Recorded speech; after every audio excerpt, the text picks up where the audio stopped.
It's this wonderful kind of conflict between these two guys.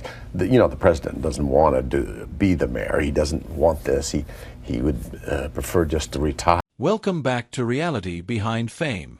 Gene Hackman is one of Hollywood's greatest actors and also one of its toughest co-stars.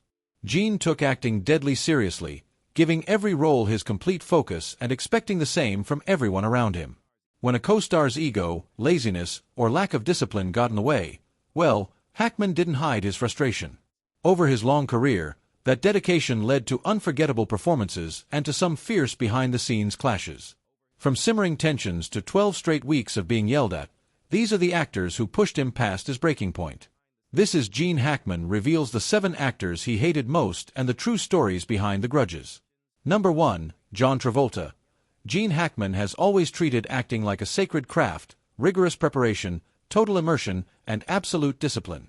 So when he walked onto the Get Shorty set in 1995 and found John Travolta operating on pure charm instead of preparation, the collision was instant. The first warning came on day 1.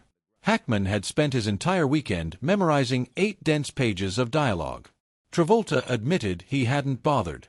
When Hackman explained he'd used the whole weekend to prepare, Travolta shrugged. That's a waste of a weekend. That single line told Hackman everything he needed to know. From there, the frustration snowballed. Travolta routinely stumbled over lines, missed cues, and leaned on cue cards that director Barry Sonnenfeld had to hold off camera. Hackman, who despised shortcuts and vanity, grew angrier each day, sometimes unleashing his temper at Sonnenfeld simply because he couldn't afford to explode at his co-star. "You're not mad at me," Sonnenfeld finally told him. "You're mad at John." Travolta didn't do much to help his case, sometimes showing up late, and once holding up filming just so he could try on tuxedos for the Oscars. To Hackman, who despised Hollywood glamour and ego, it was the ultimate insult. When Travolta asked where to start a scene, Hackman dryly pointed at the giant cue card. "Right there, John. Top of your cue card." Travolta never caught the jab. But despite all the chaos, Get Shorty was a hit. And Travolta even won a Golden Globe, but Hackman never softened. To him, Travolta was a movie star playing actor, not an actor doing the work. And for Gene Hackman, that's a deal-breaker no award can fix. Number 2, John Wayne. Gene Hackman was never the type to nurture Hollywood grudges.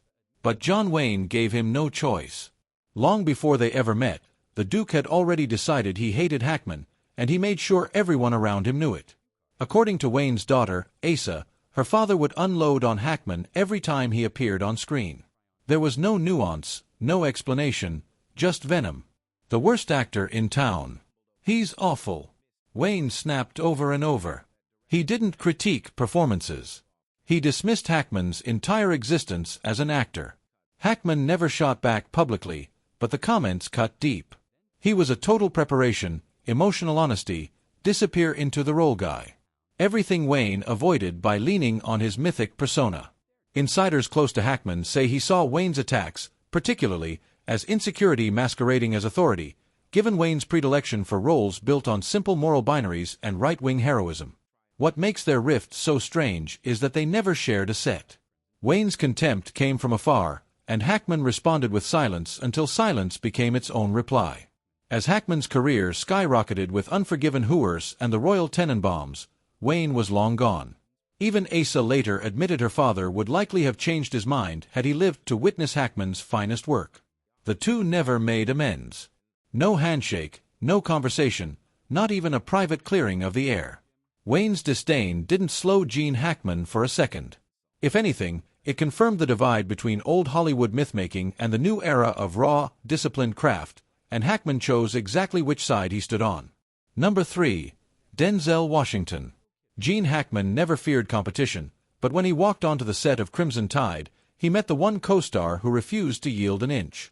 Denzel Washington didn't just match Hackman's intensity. He pushed back with equal force, turning every scene into a duel neither man wanted to lose. It was a volatile contrast from the first day. Hackman came in like a field commander, every line rehearsed, every emotional beat locked down. Washington arrived with another kind of fire that was instinctive, unpredictable, and completely unshakable. Hackman viewed the looseness as a challenge. Washington was interpreting Hackman's precision as an invitation, and suddenly the fictional power struggle of the film was real. Washington would later make clear he was never intimidated. "I don't think I've been intimidated by another actor. This is my arena. Whoever walks in the gym, let's go at it." He respected Hackman as one of the masters.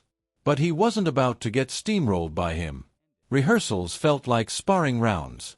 Two heavyweights circling, neither willing to set the pace alone. Insiders say Hackman admired Washington's talent, but quietly resented the pushback. He believed scenes needed a clear leader and Washington kept shifting the balance. The friction never broke down into a public feud, but it created an atmosphere so charged that after Crimson Tide, they never reunited on screen again. Still, the tension paid off. Their clashes became the pulse of the movie, raw, electric, unforgettable. Washington walked away impressed. Hackman walked away exhausted. And Hollywood walked away with one of the greatest two-man showdowns ever put on film. For Hackman, Crimson Tide proved that some actors don't just enter the arena, they come to take it. For Washington, it was simple. If you're in his gym, you'd better be ready to fight. Number 4. Lois Lane. Gene Hackman arrived at Superman 1978 with the same iron discipline that defined his whole career. He treated the role of Lex Luthor like battlefield strategy, every line rehearsed, every gesture calculated. But across from him stood Margot K.D., Lois Lane brought to life in wild spontaneity and a mischievous energy that Hackman had no patience for. Their temperaments clashed from day one. Hackman remained closed up inside Lex Luthor's menace. Kid joked around between takes, ad-libbed lines, and attempted to lighten the mood during extensive shooting days. What she perceived as fun, he regarded as sabotage. Crew members recalled Hackman muttering, "Some of us are trying to make a movie here." Whenever K'Der's playfulness broke his rhythm, K'Der didn't fold. To her, Hackman's seriousness was suffocating. She once told a colleague, "He's so deep into Luthor, he forgets the rest of us are allowed to breathe." Where Hackman valued control, K'Der valued freedom. An unspoken tension seeped into their scenes. Lois Lane and Lex Luthor were not only adversaries on the script pages but on approach. There were glimmers of respect. Hackman admitted she had razor-sharp instincts. Kid later praised him as a force and one of the greats, but they never grew close. When the Superman films ended, both walked away with the same unspoken truth. Their styles were too different, their chemistry too combustible, and the friction was inevitable on screen and off. Number 5. Richard Harris. Gene Hackman wasn't a man easily rattled, but being forgotten cut a lot deeper than any on-set disagreement.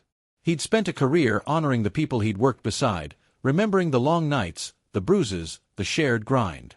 So when he walked on to Unforgiven and Richard Harris greeted him like a stranger, it hit him harder than anyone realized. Harris had no memory of their earlier film together. Hackman did, and to him the lapse felt less like forgetfulness and more like disrespect. "We were in the trenches," he muttered afterward, "and he acts like we've never met." Hackman didn't confront him. Instead, he carried that quiet fury straight into the performance. The result was the stuff of legend. In the scene where Little Bill savagely beats Harris's English Bob, crew members swear Hackman came in with an intensity that went far beyond the script. Every blow sharp, every glare loaded with something personal.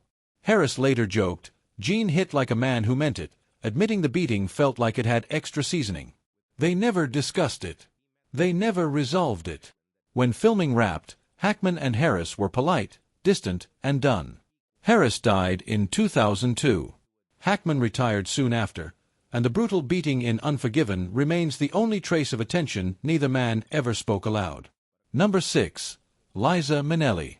While some Hollywood feuds germinate from egos, Gene Hackman and Liza Minnelli butted heads for a reason that was far deeper.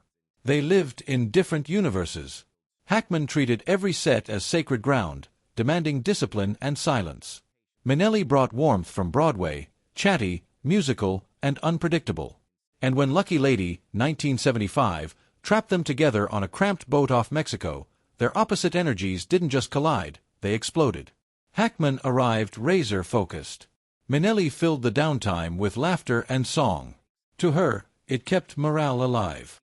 To him, it shattered the work. Burt Reynolds remembered Hackman snapping, "Liza, shut the F.A. up." So often the crew had to walk away until he calmed down. The relentless heat and isolation only intensified Hackman's sharp remarks that hit Minnelli hard. One line from him could make her crumble. By wrap day, the relationship was beyond repair, and the film showed it. Flat chemistry, weak reviews, disappointing box office. Hackman moved on to career highs. Minnelli's film roles stumbled. They never reconciled, never shared a warm moment again. To Hackman, she was a distraction. To Minnelli, he was a joy-sucker. And their feud ended as all the worst feuds do, in silence, cold, final, and unmistakable. Number 7. Wes Anderson.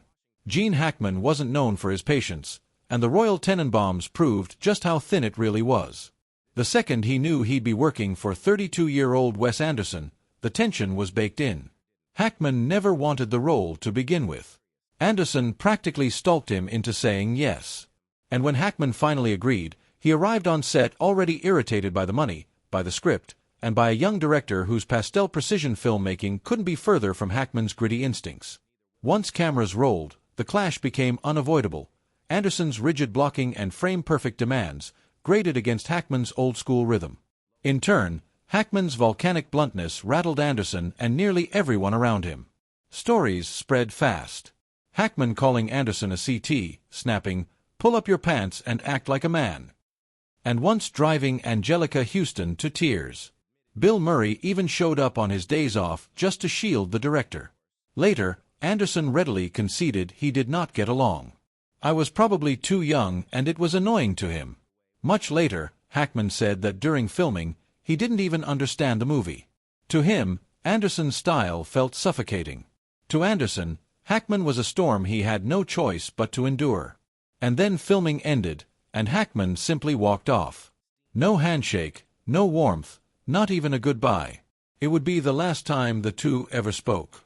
In the end, these 7 clashes revealed Gene Hackman exactly as he was